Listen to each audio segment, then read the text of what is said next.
Minu nimi on Liina-Liis ja mina olen arhitekt.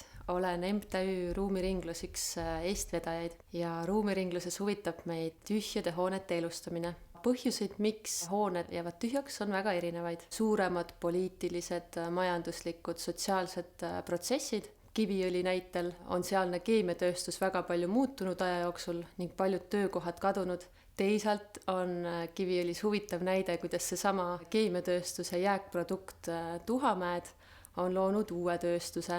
Tühjaks jäänud ruumidega on seotud erinevad probleemid. Hooned võivad olla ohtlikud, on erinevad majanduslikud kulutused, tuleb maksta turvamehele, võib tekkida broken window efekt, mis tähendab siis seda, et kui kuskil on midagi maha jäetud või hüljatud ja kehvas seisus, siis see võimendab seda sama maha jäetud ja hüljatud seisundit ning vandalismi ka ümbruskonnas.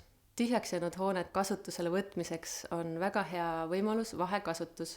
See on siis ajutine kasutus kahe pikaajalisema kasutuse vahel. Ja sellega on seotud väga palju eeliseid või potentsiaale. Taaskasutades juba olemasolevat ruumi saame säilitada koha kiindumust. Nendel ruumidel on oluliselt suurem väärtus kogukonnale.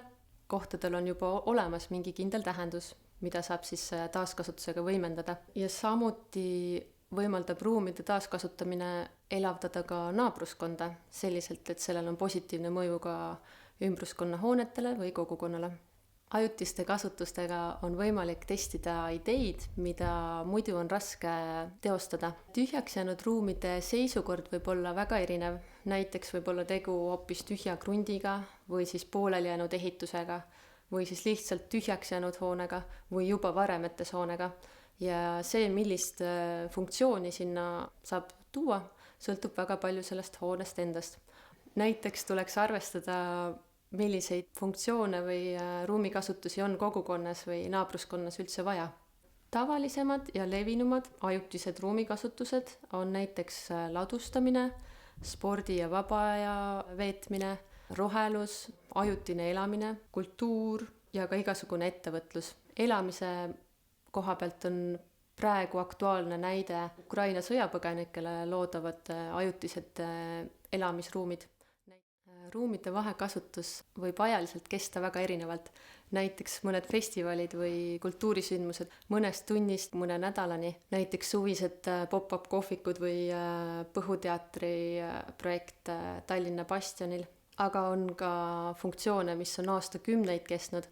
Näiteks Tartu Emajõe kallas, kas teadsid, oli varem hoonestatud, kuid pärast sõda ja pommitamist jäi see tühjaks ning haljastati. Nüüd justkui ei kujutakski seda enam hoonestatuna ette. Ehk et ajutine kasutus võib muutuda ka püsivaks.